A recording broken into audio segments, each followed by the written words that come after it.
never seen you come in there. What is all of this? I know. That's your Can I thank you. Oh, thank you. You didn't need to do that. Thank you for coming. And you come. Thank you. You need to do that. Fuck, these are Hello. It's so lovely to meet You too. you. And too. you come. I'm glad that I found it dead easily. And I'm actually.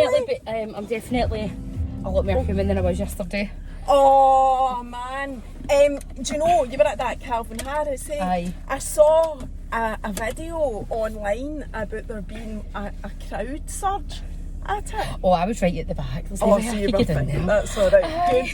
good. But I thought, oh my god, how scary is that? I know. People doing things like that. I know. Don't do that. There was no trouble where we were, so it Aye, wasn't so too you were bad. fine. Aye. No, good. Right, so listen, am I right in saying the nearest coffee place to here is a Starbucks? There's the Starbucks and the Costa just on London Road. See if you got up to the end of the street and then go back the way. Right, Down the keep way. me right, Gemma, I'll keep you right, because I was at that very Costa a couple of weeks ago, but I came at it, I'm sure, a different direction. No, you can go, see if you go right here and then down the very first street that you can turn down right on, it's Causeway Side Street. Right, okay. At the end of there, I know it's then so you can, far. Right, aye. That's fine, we'll get a wee drink and Aye. up there. No bother. So, And thank you so much for rearranging. oh no, that's fine, don't worry. If you're nightmare, honestly. Because actually, evenings are fine to do if I let Keith know, right? But I'm actually feeling alright today because it's summer holidays, but I'm a total early riser, early to bed, so I'm actually usually no worth a button come night time, right? That is why I don't do them at night, because I'm just like, they would be pure, Shattered zombie. Aye, they'd be shite if I did them all at night. But because it's the summer holidays and I did sleep a bit longer and we're having slow days, it's dead relaxing, it's actually totally fine to do it in the weekdays. Aye, and a Monday night, Keith, he's self-employed, so he works all the hours under the sun, but on a Monday night he likes to get home sharp, so it worked totally fine. Well, that was good so then. Don't worry, that was good. Fine. So you wanted to come on and talk about this gastric sleeve surgery, is that right? Aye. So before we even start talking about it, what made you, because what happened was, I've got you on Instagram anyway. I know, we followed each other on Instagram for ages and ages. I know, and I've been following your journey, and for ages I've been like, I would like to get Gemma on, but I don't know when she sees, how's the right way to describe it? Is there an end point to your journey, was what I was thinking. When she see it like that, whatever, I don't know. But anyway, so then it was actually Shelby that messaged me. Aye. And I was like, no way, I can't believe that. So right now, is it left? It went to the left. Aye, I know where I am so now. Right this is London Road. This is London Road. Now I'm at the stage where, because I'm so open about my having surgery and all the rest of it, loads of people, I get loads and loads of messages, and I'm quite anxious, and I feel dead rude because a lot of people I don't get back to a lot of people, and then I'm like, oh, they're going to think I'm being dead rude. No, but it's impossible. It's so hard. And I had put a thing on my Facebook, it was, and Shelby's on my Facebook, and I was like, I would love to go on and speak about gastric, my gastric sleeve, and it just means that somebody, people have then got a point that they can refer to, and I can speak a wee bit more about it, and because I do get a lot of questions about it, and there's a lot of stigma around weight loss surgery and stuff as well. That's the right way. Yeah, just in this way. Because I will run that way. Up. Oh, aye. You'll drive right by the speaker as well. No, I'm going to try not to, because this is just a wee one, so it should be quite easy for me. What are you having anyway? I will have one of the strawberry. I don't know what it's called. No, this is it. Is this it? Aye, it is, yeah. I'll have the wee strawberry refresher thing. What size do you want? Just a medium one for me, please. Hiya, can I have a medium strawberry refresher, is it called? Oh yeah, strawberry acacia. Strawberry acai refresher? Yes. Do you want that made with the lemonade or water? Water, please. Water, please, thanks. And can I have a medium decaf? So I don't want to be buzzing at this time of night. Oat milk latte, please. Yep. And that is me. That's all. Unless you want anything else. Do you want anything? No, that's fine. Thanks. I put the post on Facebook and I was like, I would love to go on and speak about it somewhere, or like a podcast or something, and your name was the one that kept coming up, and I was like, I followed Marion Instagram for ages. I didn't even think about that.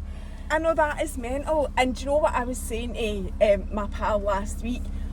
What I was more like blown away by is that all the podcasts, and I'm not a podcast, but all the podcasts in the whole of Glasgow.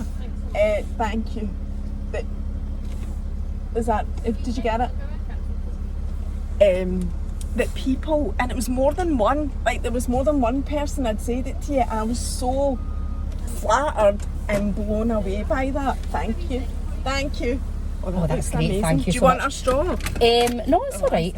I think our drink with a straw ended up quite gassy with the. Oh, okay. Right. So I'm not allowed fizzy stuff either. Aye, right. I know, you need to tell me. There's so many rules and everything that goes along with it. Oh, is there? Aye. We'll I was dead pleased. I was so pleased and touched that people were saying about me. So honestly, thank like, you there was for loads. coming to me. See the amount of people, went somewhere else. the amount of people that were like, you need to do, and I was like, do you know what? Because obviously, because I followed you and felt like I know you, then it's a bit easier. It's easier, and also like, you know what I mean. I think that. Aye, of course. That's fine. No, that's fine. Aye, thank you. Bye.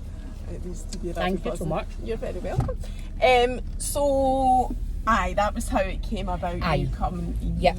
So, you got your surgery in February. But tell us, because I know you want to like share everything. What was the story leading up to that, Gemma? What was your life? What happened that made you go for it? So, now everybody that like goes on a weight loss journey, I think there's spaces down there. I think they'll be best. Everybody that's done that's had weight loss or done weight loss journeys over the years will be like, I've tried every diet under the sun. Mm-hmm. When I say I've tried every diet under the sun, I have tried every diet gone. And I mean every. Aye, that'd be great. Right. And I mean every diet under the sun. So I've done Slimming World, Weight Watchers, Herbalife, Juice Plus, calorie counting, calorie deficit. I've had so many PTs over the years. I've joined the gym, left the gym. How old are you? I'm 30 now. Right, I'm 30. Mm-hmm. But I've always been heavier. Like, see when you've got like your group of pals, I was like, I'm always the fat pal. And I was always dead like conscious of it. Even when I was a lot younger, like when I was in primary school and stuff, I carried a bit of weight around about me, and it's just genetics. Then when I was 12, my dad died. Mm-hmm. And that's when I noticed like it kind of started, my relationship with food was a lot worse. Mm-hmm. I was using food as a comfort thing for the loss of my dad. So I would just eat all the time, and then it was getting into bad habits of like secret eating, taking stuff up to my room when my mum wouldn't see, and I was eating portions that were like for a larger adult. Mm-hmm. So that's when I knew myself it started for. So it was 12 when my dad died, but I grieved my dad dying twice, because when he died, I got told that he had fallen out of bed and hit his head and had a hemorrhage and died. Mm-hmm. And it wasn't until I was just about 16 that I actually found out that my dad took his own life. So I had a second kind of grief to deal with him. And at that point, obviously, I was going through like high school and all the rest of it. And for then was when my weight was constantly going up and down. Now at that point, like, I wasn't massive, but I was bigger than like all the like my pals or the lasses that hung about me, and I didn't have a lot of confidence in myself as well. And I was really struggling with my mental health back then as well, like trying to deal with like the fact that my dad had took his own life, because that in itself was a big massive thing to kind of deal with. So for then onwards, I've yo-yo dieted. It got to the stage. What was the breaking point for me though was when we went into lockdown. At that point, I was living with my uncle, and it was a pure convenience thing for us. We were like, just get a takeaway, and I was working from home. I felt though anyway. I mean, I don't even think that's just to a thing that was part of being a bigger person's life. See, for lockdown, what else was Everybody, there to do? exactly. We were odd in it. Yep. I am still carrying weight for lockdown as well. So I think there's a lot of people, regardless of size, will relate to that. Well, 'cause that's what you were doing. Before lockdown, I was doing really. I was at Slimming World. I had a great consultant and all that, and at that point, I had been referred to weight management from my doctors because I had been diagnosed with binge eating disorder. So I just don't know when to stop, and no portion control or anything. But I went to Slimming World and I'd lost 2 stone and it was coming off. It was brilliant. Everything was going pure well, and then lockdown happened, and then my eating habits just went back to really, really bad. And it was the stage I became it's going to sound so funny. I became addicted to salt and vinegar Pringles, right? But it was like to the point where I was secret eating again. Even though I was living with my uncle, I was secret eating. I was hiding it from him. He was still at work, so he was like travelling back and forward to work, whereas I was working from home, so I could get deliveries during the day. I was buying multi-packs, like actual 12 tubes of big Pringles at a time, and hiding them in my room so that he wouldn't judge me like for the amount I was eating. So my weight spiraled, and like I said to you before I come on, I'm going to be totally open and honest. And it's only because I'm at a stage now where I have got a bit of confidence and stuff back, and I'm feeling like I don't care, like I'm never going to see that number on the scales and stuff again. So before I went for my surgery, my weight was up at 24 stone 8, and I'm only 5 foot, so I was really morbidly obese at that point. I couldn't walk to the end of my street. I couldn't breathe.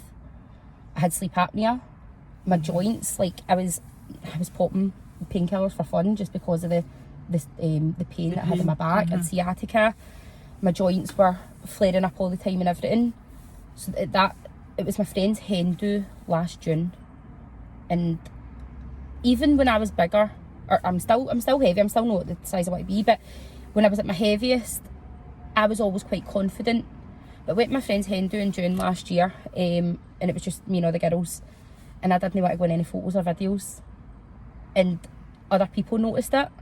And at that point, when I got home, the day that I got home for the hen do, because I'd been thinking about getting the surgery, I booked it. I was like, I can't live like this anymore. Like, purely because of the mental side torture of it. you were putting. So I was kind of living half a life, and I've always been a dead sociable person where I enjoy going out and I enjoy having fun. And you're always out. I'm always out. And you know, me and my wee sister were having this conversation the other day. I was pure laughing. She was laughing at me. She actually nearly crashed her motor. So I was like, I pure love that I've lost all this weight and I'm out all the time now. And she actually slammed the brakes and she went, "You were never in before." She's like, "You are so funny." She's like, "You were never in." She's like, "It's because now you're enjoying yourself being out and you're actually like away sitting in a corner and hiding away from everybody." She's like, "You were putting on this face for everybody that you were fine and happy and you didn't care what your weight and everything was, but it was genuinely eating me alive. Like I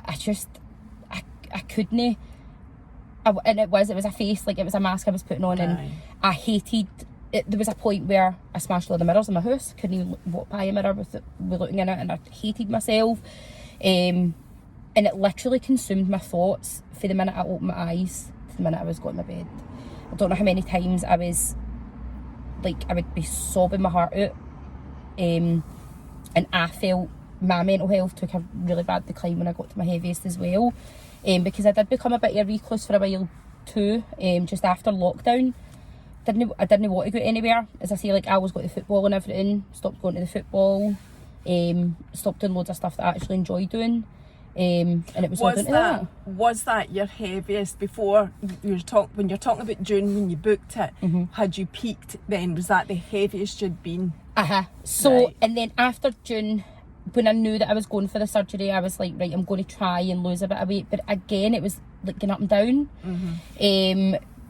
So you went to Turkey. So I went to Turkey to get it done. Right, so that whole process, because I know there's a massive debate out there about Turkey and going abroad, and I just want to say everybody is welcome in my car and nobody gets judged, and this is your story. Absolutely. And I'm happy to give you a wee bit of my platform. I'll go on your platform anyway to share it. So I just want to put that out there before anybody decides to be Judgy McJudgerson. Just listen to the story. And this is it. And obviously I'm giving a wee bit of a backstory and stuff like that. But the big thing is me trying to break the stigma, one, around weight loss surgery in itself, because I don't know many times you get that's the cheats by you, it's the easy by you, all the rest of it, and two, going abroad for surgery. See, when it comes to, see all of that, right? See, the overriding thing for me though is somebody's mental health. Now, if it's the difference between living a life and no living a life, my view with everybody, it doesn't matter what they do, my view is,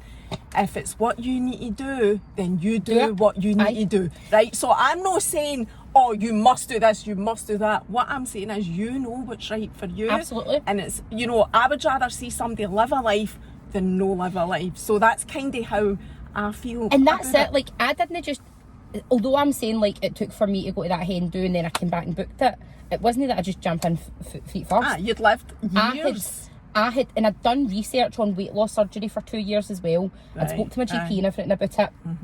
I qualified for surgery on the NHS, but there was a 4-year waiting list for it.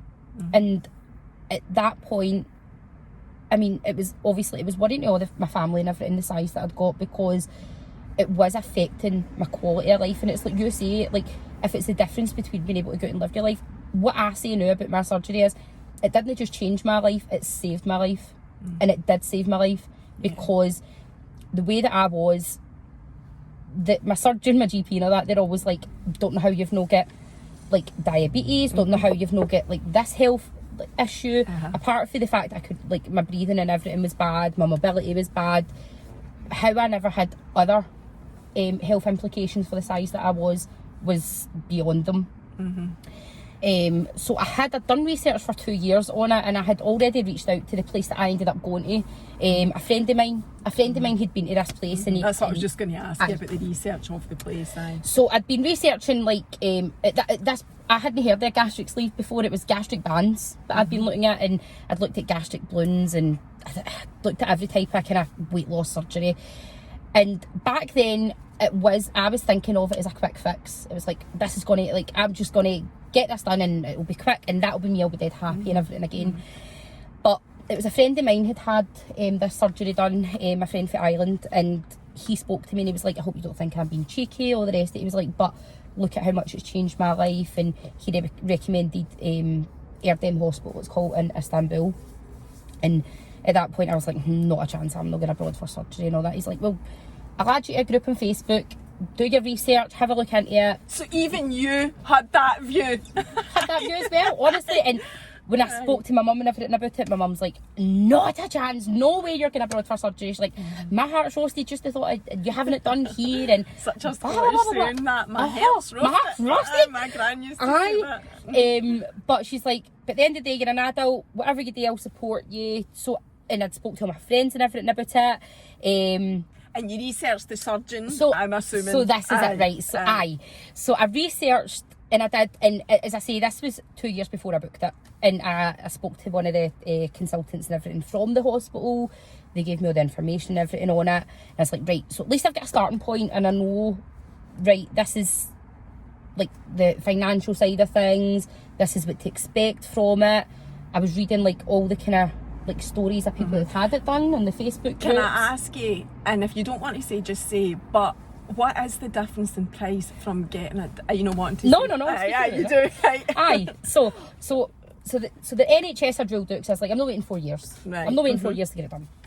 And that's because of backlogs. And is there a waiting list with Turkey? Because you booked it in the June and went in the February. Was that how long it would take? No, or not? I could have booked it and went the following month. Oh, right, okay. But I done that so I could save the money for it. Yeah. So I'd looked, as I say, I'd looked at Turkey, and then I was like, that's my starting point. So what I'll now do is look at places in the UK just to see what the difference is. So I looked at a few private places. I'll not even name them, but the difference. So in the UK, I was getting quoted £11,500. In Turkey, it was £3,000. So Goodness me. I've, And is that not the whole package? That's your flight. so that wasn't not? including my flights, but that was like my surgery. That was like me to take a companion with me, and like our accommodation and stuff like that as well. And everything was included in that. And I didn't need to spend any money when I was there. Like the flights to Turkey were, at that point when I had booked it, were really, really cheap. So it was So all you had to do was pay your flights over and above that. Right. Yeah. The prices range, but when I had been doing my research, and I started researching different clinics and stuff in Turkey as well. So I was on this Facebook group that my friend had recommended for Erdem, and I was looking at like all the success stories and stuff like that, and I was like, right. And I didn't go looking for like any negative stuff or anything on it. But I started then looking at other places in Turkey. There was like Irmik Clinic. There's so many of them now.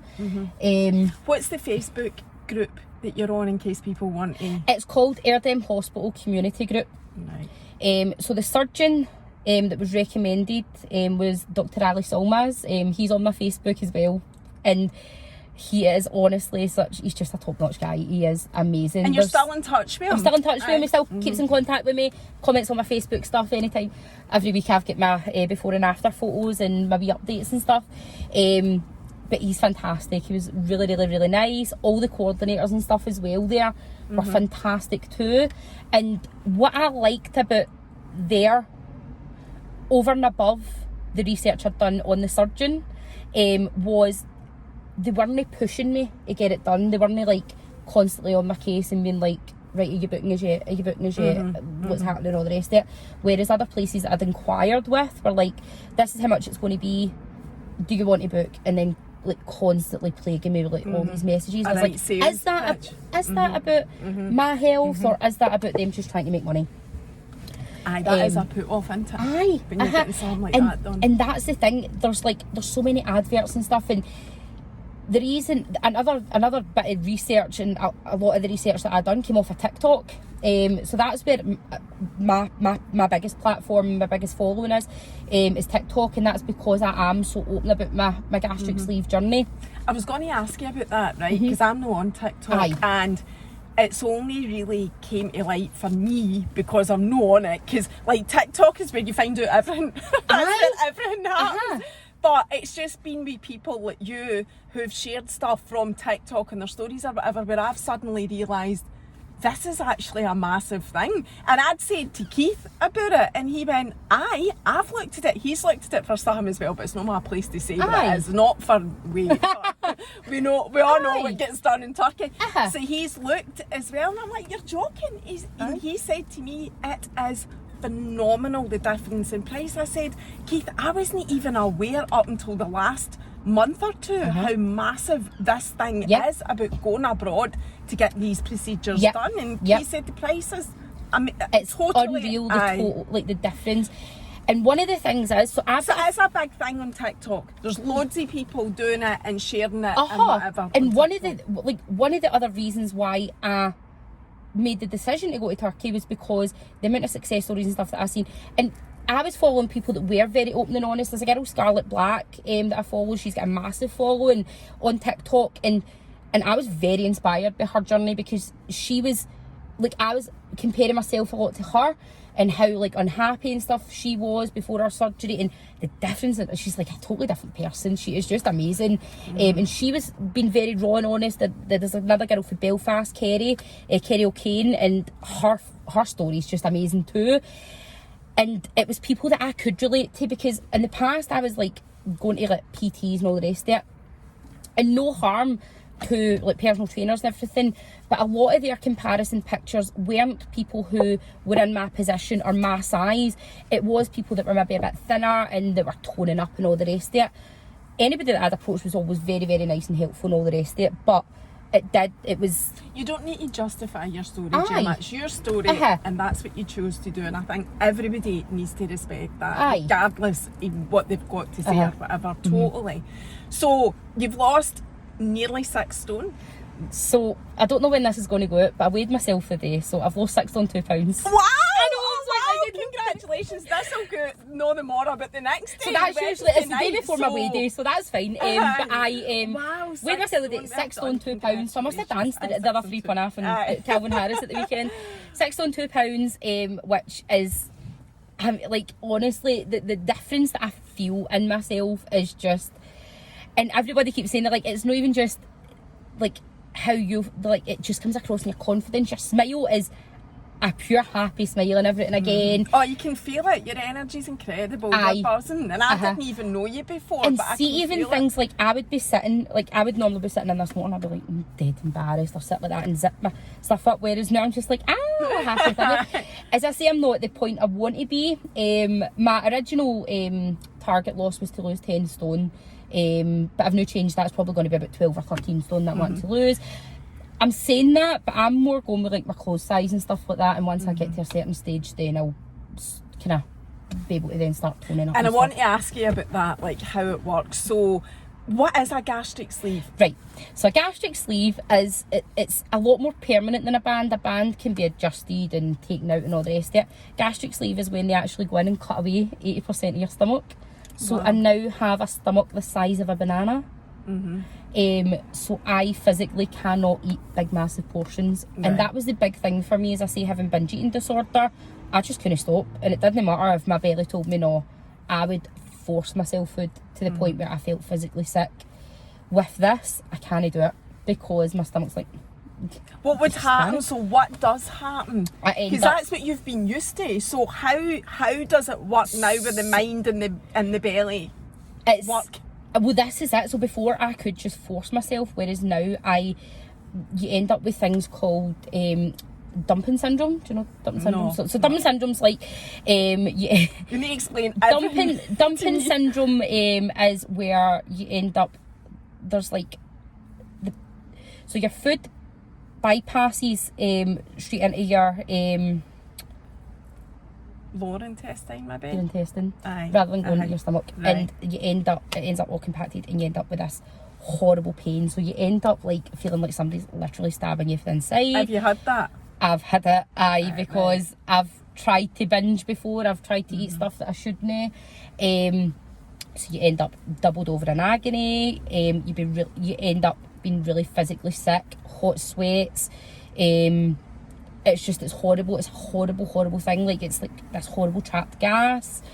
It just totally knocks you. So that is enough to keep you on track. To keep you, aye. Right. So I know myself, like, and now it has given me a better relationship with food, because now I know my limits, and I know if I eat that, I'm going to be in pure agony, and it's a different type of pain, and it's a different type of sickness that you get from, like, before, when I would just force myself. I physically can't. My stomach would just be like, nah, it's not happening. You're not getting any more in. So that's the difference between before being able to do it and now physically not being able to. So are you eating the same things, just much smaller portions, or do you need to totally change your I've diet? had to change my diet. I still try. Did he tell you that, or did you research it anyway? So I researched everything before I went. So that was the thing as well. Like, when I went to Turkey, I took my friend with me who's a senior nurse in the NHS, Raymond. So Raymond came with me as my companion, and he couldn't fault anything when we were there. He was like, he's like, even just the tests that you've had done, you would wait forever to get them done in the NHS. Because when I went, you go in, as soon as you get there, they take you in, they do your blood tests, straight down for a CT scan. Then you get taken, you get an endoscopy, they do all this, loads and loads of different tests they'll do. Then you go and see a dietitian. And when I was speaking to the dietitian, and I was like, and I know that I can't have, like, fizzy juice, I know that I've got to have, like, such and such, I've got to stick to this. And she was like, she's like, do you know what, you can tell you've done your research on this. She was like, I'm really proud that you have. She was like, so you know. She was like, and that's a good thing, she says, because some people do come into this quite blindsided, and they'll come into it as a quick fix thing, and they don't realise that it is a massive life change. And for me, I am finding it a lot more difficult than any diet that I've done, because it is very restrictive. And I don't know how many times I've been in tears because I can't finish, like, a tiny wee portion or something. And I'm like, my head is telling me that I want that. But my body's going, you don't need it. you're full. You're absolutely fine. It's just it's head hunger that I'm still struggling with at the moment. So it's tiny portions, or a lot smaller portions than what I used to have, and that will change like over the years, but I'm still very early on in my journey.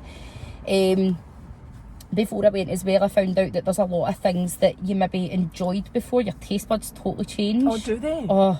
And it's really frustrating me. All that I used to eat before was chips and crisps. I'm a carb lover. I can't even stomach the thought of a lot of crisps now. There's a few things that like quavers and stuff I can maybe have. Shouldn't have them, but sometimes if I'm feeling a wee kind of notion for them, I'll have a half a packet.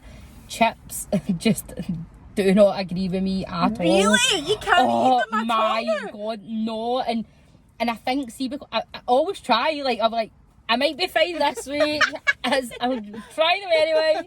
This might be the point in my journey where they're going to be alright with me. No, chips just do not agree with me at all. I remember when I had went on it, because for the first couple of weeks, it's liquid only. So the first week after your surgery, you're on clear liquid, then you go into soups, and then everything's got to be mashed down, like soft and pureed. And then after that, hard going as well. That was horrific. I stayed with my mum for that first few weeks because I would have knocked myself. I would have ended up just ransacking stuff. But my mum was amazing with me. She was just so fantastic at when I came out of my surgery. And when I was able to move on to solid foods, all that I was craving was chips and curry sauce. And my mum was like, "I'll try making some homemade chips, like in the oven, and so that they're not like deep fried and all the rest of it." She was like, "Just try like a couple of them with a wee bit of curry and see how they are." And then honestly, I was like, "Oh, this is so heavenly. Oh my God, I'm able to eat normal foods again." I ate 2 chips and I was in my element.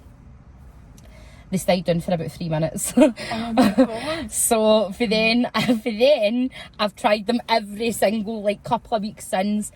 It's just not going to happen. That and rice. I can eat like a tiny wee bit of rice, but oh my God, it really fills me up. What about pasta? Because obviously they're carbs. Is it carbs or? So it's carbs. So it's really a high protein diet that they want you to be on. Right. Because I'm not getting a lot of food in, I get most of my nutrients now from like vitamins and supplements. Right. Pasta, there's some pastas that I can kind of eat. But again, I try and avoid them, and I try and stick to things that are going to keep me fuller for longer.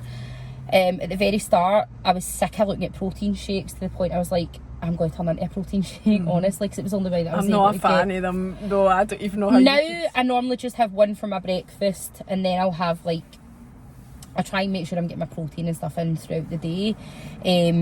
But it's really difficult because I've only just started being able to go out places to eat food as well. I've got really bad restaurant anxiety, and that's because I feel like I'm being judged as a heavier person ordering a kid's size meal. What I do now is, like, I had my first Nando's a few weeks ago, and I just went myself so that there wasn't people around about me. Went myself and I ordered, and I spoke to the girl and I was like, "Look, I've just had surgery. Can you give me a wee box with my food at the same time at the table, and I can just put like most of it away and eat what's there?" Because that's another thing as well. I eat with my eyes, and if there's a massive plate, if there's a big amount of food on a plate, I want to finish it. So that's been a big behavioural change for me too. Just trying to put less on my plate as well. I'm aware of the place with where I'm with. No, it's alright. I was going to ask you, what have you ate the day? What does a typical day look like for you? So tell us what you've had the day. Right. That'd be the easiest way to do it. So the first thing that I do when I get up in the morning is take my vitamins and take a stomach protector tablet, a multivitamin tablet, folic acid, an iron, a vitamin D tablet, a biotin tablet.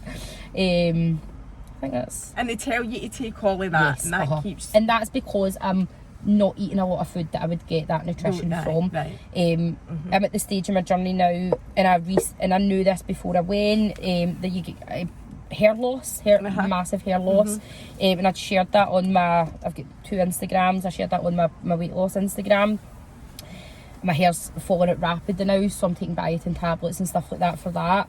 And that's something, although I was prepared for it, I wasn't prepared enough because I'm really hair struggling. loss. Well, I've just went through a spell of hair loss, which I've talked about before as well, and I have to say I can relate to you in terms of your mental health and how your weight affected your mental health, because that's how I felt about my hair. I was like, I would have done anything to fix that. And so I get that, and I know how bad it feels. And I'm very lucky that I've got a big head of hair anyway. But see, when it's coming out in big clumps, you're like, hope I don't end up with pure like no hair and all that. It's not as bad as it was a few weeks ago, so I'm hoping that's it's slowing down now. But that was one of the things that they told me to prepare for before that really shocked me. So I take biotin tablets and stuff for that. So then after my multivitamins and everything, I have a protein shake, just so that I know that I've definitely got. So that's part of your breakfast routine? That's my breakfast. That's right. Every morning I will have 25 gram protein shake, so that I know that I've at least hit 25 grams. I normally try and aim for about 100 grams of protein a day. Normally hit about 70, just depends what kind of day I'm having. Then, so I can't, that's another thing, I'm not allowed to eat and drink at the same time, because my stomach is so small, it would end up stretching it out and hurting it. So I've got to wait between 20 and 30 minutes before I can then drink something. But because that's a juice or a drink, I'm fine. But I then have I try and have a litre of water at that point, but I can't guzzle water either. There's so many rules around it, because it does fill me up really quickly. So I'll try and just kind of between then and starting work, or kind of my first meeting in work, I'll try and get in a litre of water. Then I have my breakfast kind of varies, but now loving porridge with fruit in it. But even at that, it's a tiny wee bowl of porridge. Or I'll have something like what else do I normally have for breakfast? Cereal. Then again, try and drink water in between. Lunchtime is when I normally have, I do try and reduce the amount of carbs and stuff that I have, but lunchtime I'll have a wrap with peri peri chicken and load that up with spinach and stuff like that. Normally I could probably manage half a wrap, so I'll make a full one and then kind of go back to it throughout the day as well. And then dinner time is when I pure struggle, because dinner time is when I'm that's my time. That's when I feel like I can't control myself when it comes to portions. Dinner time, I'm always starving by 5 o'clock, and I think before as well, when I done Slimming World, there was a lot of free food and it was unlimited the amount you could eat, and I'm still got a lot of that in my head, and I'm I still think I can eat big portions and I just physically can't.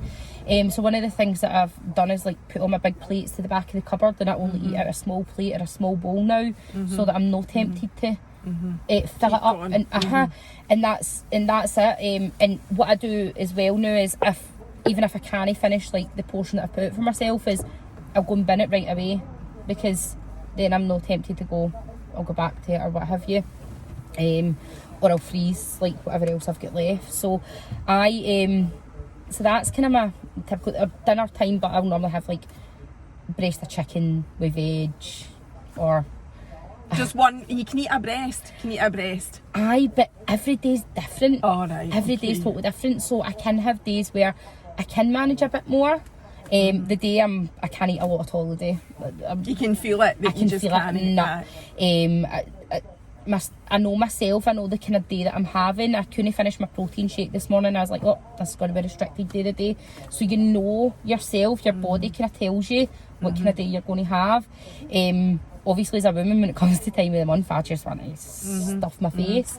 And that's a big struggle for me as well, because... See the stuff in your face thing that you're saying, do you, because I know when you're talking about time of the month, I don't feel hunger, I just feel this pure urge for hundreds of chocolate, say for example, but I eat loads of chocolate anyway. But for you, is it an actual hunger feeling, or is it just that urge of I really just want to? I think, and that's it. It's more of just wanting to satisfy a craving for it. Right. That's what I mean. Craving is the word I was looking for. It's trying to satisfy a craving. Run about that time of the month, and you're I just want to have, and then I'll be can't have it. I can't. You can't have it, but I really every single month since the surgery, I've proper struggled at the time of the month, because I'm like a fiend. I just want to eat. But it's to satisfy a craving. And like I say, before I would eat crisps and everything, whereas now and that's all I would just eat multi-packs of crisps around about that time. Whereas now I'm like, I've got this craving for chocolate or something sweet. And can you eat chocolate? So this is the thing, I can have sort of what I want, just in smaller portions. They do they give you advice. And one of the things that I have noticed is with all different places that do the surgery, everybody gets different advice around it, and see, at the end of the day, it's a learning curve for everybody, for absolutely everybody that gets it, and it's all about what's finding right for you. There's no right or wrong path to take. See, as long as it works for you, and you are getting out of it what you need out of it, and you're getting the nutrition and everything, there isn't a right or wrong way to So do I it. take it then it's fair to say that everybody's body responds and reacts to it differently. The first thing you should always do is your research. Aye. And educate yourself on Absolutely. some basics, and then listen to your body once it's done. Absolutely, aye. So that's the thing, like, and it is, and what I was saying about on TikTok, it's a massive, massive thing that people talk about on TikTok now, and I get hundreds of messages all the time from people. Now, Somebody messaged me, you know how you shared saying you were coming on, and I shared it, and somebody messaged me saying, I can't wait to hear the girl with the gastric sleeve. And that was like when I kind of went, right, this is the thing, like, what I would say to people, and it is one of those things that I would say, if you're thinking about doing it, don't do it as a knee-jerk reaction to having put a bit of weight on. Do your research, because it is very, very difficult. I've got no regrets of doing it, and I had to do it for my health. I had to. For your mental health my as mental well. health and my physical health. Yeah. But do not look at it as an easy way out, especially if you know that there are other ways that you can lose weight. Try them out first. Literally exhaust every option before you jump into doing it. And that's not to put people off getting it done. That's a sensible thing to say. It is. I've got good days. Thankfully, I've got a lot more good days than I have got bad days. But there are days where, and my family and everything, they're very understanding, but they don't understand how I'm feeling, like, because I've not been through it. There's days where I'm really, really upset, and I'm like, I just wish that I was normal again, in the sense that I can go out and go for a meal, because food's a massive social thing, and like, I can go out for lunch with my pals because I can't do that, and sometimes my pals will feel awkward eating round about me, and I'm like, no, it's fine, and things like that. So people are still trying to get used to that too, but it's a massive, massive change, and as I say, it's harder than any diet I've ever done. It really is, and I have done every type of diet going. This has been the hardest thing that I have ever done, but it's also the most rewarding. Which is fair enough. So what you're saying is that it's not as easy as just jumping on a plane, getting the surgery done, and then what are you now? You're 3-4 months? Just three months. 3 months really. And losing weight, it is really difficult. Now I need to ask you, I'll keep looking at the time. This is flying by, and I just want to make sure. So there's a lot of narrative out there about, oh, what if it goes wrong, and if you go abroad and get an operation done and it goes wrong, you're then left fucked, and then what? And this is what I wanted to see for the end anyway. So we've got 15 minutes for that. So I done all my research, right, and I've got a friend, Amanda, who had her gastric sleeve done here. She had it done privately. She paid the 11 grand and got it done here, and she works for a private hospital, and so she was speaking to the surgeon and everything about that, and they don't do them as often here as they do them abroad. So you think about it, the surgeries abroad, they're doing them, so my surgeon does 5 a day every day. You think of the experience that he's got in comparison to a surgeon here who's doing maybe 5 a week in comparison to 25 a week. They are a lot more experienced abroad than they are in the UK. Also, I had went on, as I said, done all my research online when I got the name of the surgeon. There's 2 surgeons at Airdem Hospital that do weight loss surgery. They're both great. The one that I ended up going with has a bit more experience. So I paid a bit more to go with him as well. And it wasn't just about price for me, it was about finding someone that I was really comfortable with and I knew was reliable and all the rest of it. And it wasn't just the cheapest and it wasn't option just either. the cheap, and that's the thing, like a lot of people, everybody asks me at the very start, I wasn't comfortable about telling people how much I paid because I felt that I was being judged, like, well, how did she get the money for that? And it doesn't matter what you do, people are going to judge you regardless of what you do. So I worked my arse off for it. I done hours of overtime in my work. I done a lot of fundraising and stuff as well to help me pay for my surgery, because I stay myself, work myself, don't ask anybody for help with anything. So yeah, there was loads of surgeons out there, or places in Turkey, like the ones that were hounding me, and they were like, have you, like, and I'd say to them, I'm getting it done at Airdem, and they're like, well, how much are you paying there? And I was like, it's not about what I'm paying there, it's about the level of care and the experience, and reading everybody's reviews and stuff on like the aftercare and stuff like that they got. And as I say, Raymond that was with me, even he can't sing their praises highly enough, and that is a very experienced nurse in the NHS, and he was like, the level of care that you got there was phenomenal. And even just the likes of having now get my surgeon on Facebook. I know, I was just going to say that you have still got contact with your surgeon. And my dietitian contacts me every month to check in with me and see how I'm getting on. See how, like, they'll check in on like what sort of stuff that I'm eating, what my weight loss is currently at, if there's anything that they can do for me, things like that. One of the good things for myself as well is I was very upfront with my GP before I went to Turkey. And it's one thing that I would say to anybody that's thinking about going abroad is speak to your GP here before just going and doing it. Because I was eligible for weight loss surgery in the NHS, and I'm essentially saving them that amount of money by not getting it done here. That did cross my mind, I have to say. I did think that. Yeah. It's taking pressure off of that.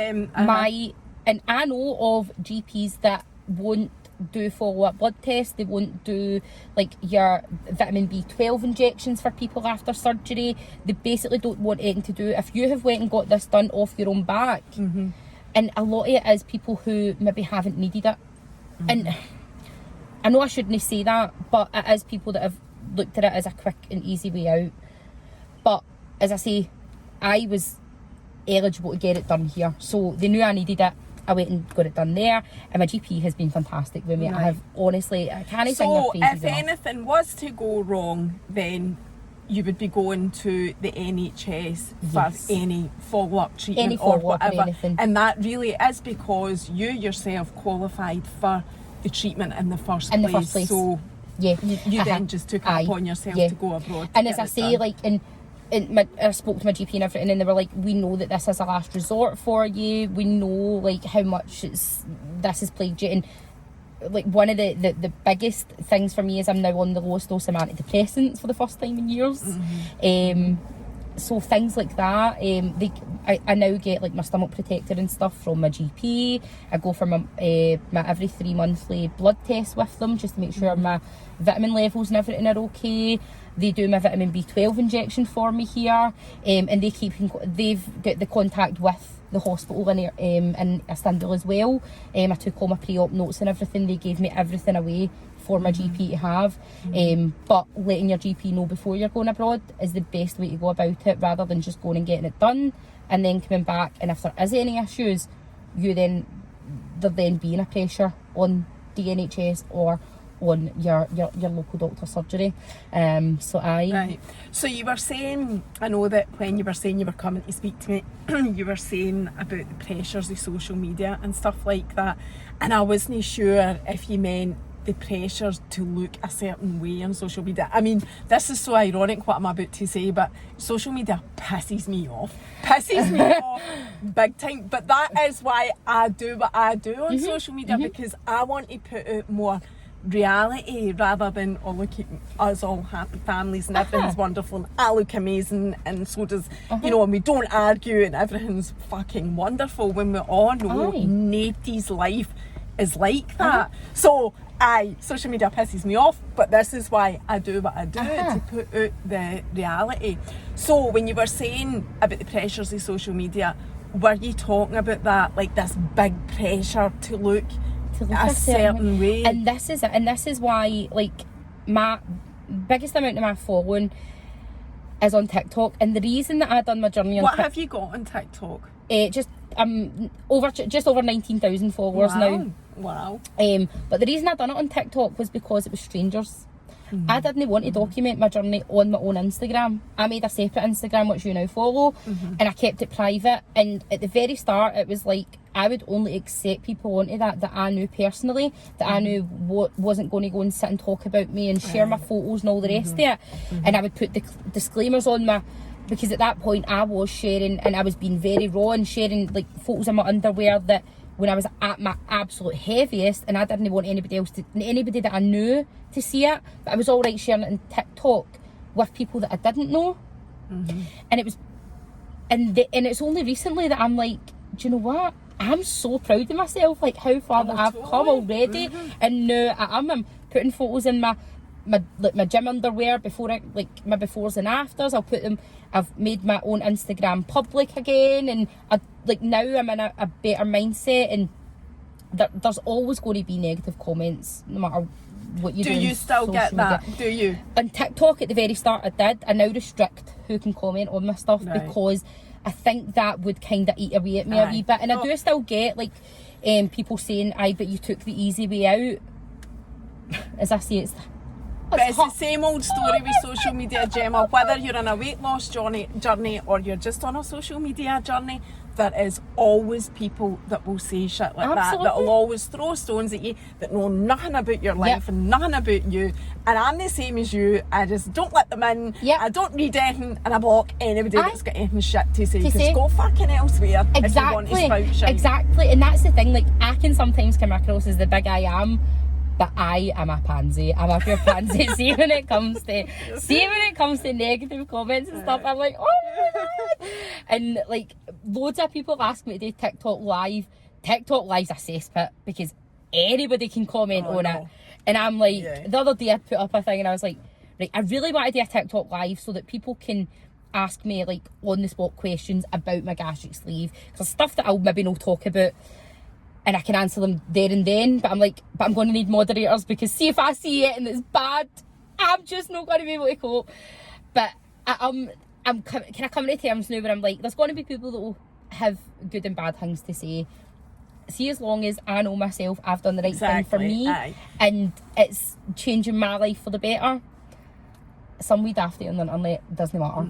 And it is a process to get to that point. Absolutely. And I'm only just getting to that point now. And that's the thing, like with social media before, even when I was at my heaviest, and I get quite upset just even like thinking about, I was editing all my photos and like all these photo apps, like so that I would look thinner. And even as being like a bigger person, I was portraying that I was happy and all the rest of it because I looked a certain way. I was like making myself look a lot thinner than what I was, because I didn't want people to see the size that I had got to, and I was in denial of me getting to that size as well. But now, like, that's one of the things, like the very first things I've done after my surgery, I deleted that app, Facetune app, deleted it. Like, I'm never going to edit a photo again.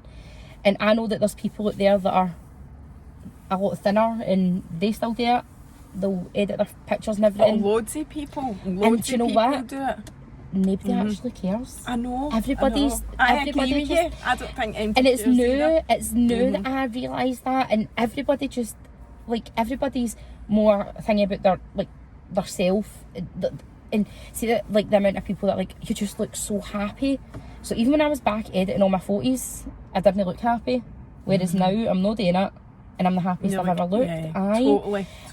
Don't get me wrong, I still have a bit of body dysmorphia. There's days that I look in the mirror and I still look back and I see the person that I seen at the very start. and I still struggle with that.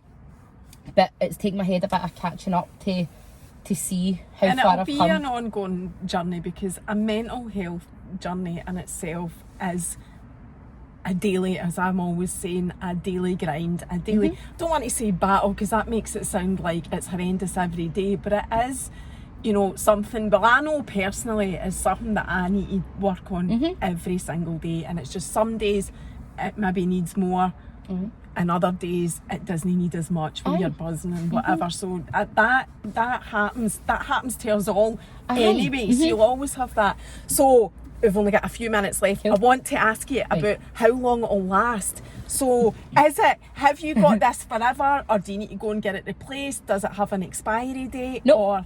So that's my stomach. So what my stomach was is now just a smaller amount, yeah. Oh, so right, that's so it is ice. So they've not attached to anything? No. Right, so my body is now, Okay. so what will happen is over like a certain length of time, my body is like currently in a calorie deficit all the time. So that's what but it'll get to a stage where... How you're losing weight. So it'll get to a stage where my weight will plateau and I'll not be able to lose anymore, because what I'm eating each day will effectively be my calorie enough intake. calories, give to me maintain the weight. Aye. But after I get to a certain weight, because I was so heavy, I'll have loose skin and stuff like that. I've got to have, so I'm going to go back and I'm going to get plastic surgery as well to remove loose skin. So I'll go for it's called a mummy makeover. I've got a tummy tuck, a breast uplift, my arms and my legs. I'm going to the gym every day and everything now to try and make sure that there's not a lot of loose skin. I'm starting to see it already. But yes, I'll need to maintain my weight. So before they do that, you've got to maintain your weight at a certain level for 3 months before they'll then start doing any plastic surgery. So they're quite kind of responsible in that sense, where they don't want you to kind of keep losing whilst they're Many years do you think it'll be? Will it be years? Could be next year. Right. Could be next year. And have you kind of not booked it in, but have you set the precedent with them that you're definitely going to go back and get it? So I'm going to go, and I'm going to go back to Turkey to get it done as well. But I'll do it in I'm not getting mine all done together. I'll do it in stages. So the first thing that I'll do is my tummy tuck, and my boobs, and then I'll go and get my thigh lift and my. And can my I arms. ask if you got prices for that? Yes, and see, for everything, it's still less than whatever I paid for one gastric sleeve in the UK. What, less than 11 grand? Yes, for everything. So that would be my gastric sleeve initially, all my flights back and forward to Turkey, my tummy tuck, my breast uplift, a thigh lift and an arm lift will still be less than what I paid in the UK. And I know like finances do drive a lot of people abroad, but like I say, that was a factor in it, don't get me wrong, but the experience and stuff as well abroad, because they are doing them a lot more often than, and that's not me knocking surgeons and stuff in the UK, but there is a... No, but I think it's really important to finish on again to say that you've almost done it working with the NHS to a certain extent here. You've consulted with your doctor. It would have been a job for the NHS anyway. You've taken it upon yourself to pay for it privately, go abroad, and you've got the full sort of support for your doctor and the NHS effectively here. Yeah. Well, Gemma, thank you so much for sharing for letting me. all of that. No, totally. And I feel like, again, we probably could have talked about it for hours. Ages, I know. Even, and it's good that I was interested because I didn't know anything about it. So the questions I'm asking you are genuine things. So hopefully that's what other people would have thought and wanted to have answered, and that would have been plenty for them. Well, thank you so much, Hen. We'll see you next time. Yes. Bye. Bye.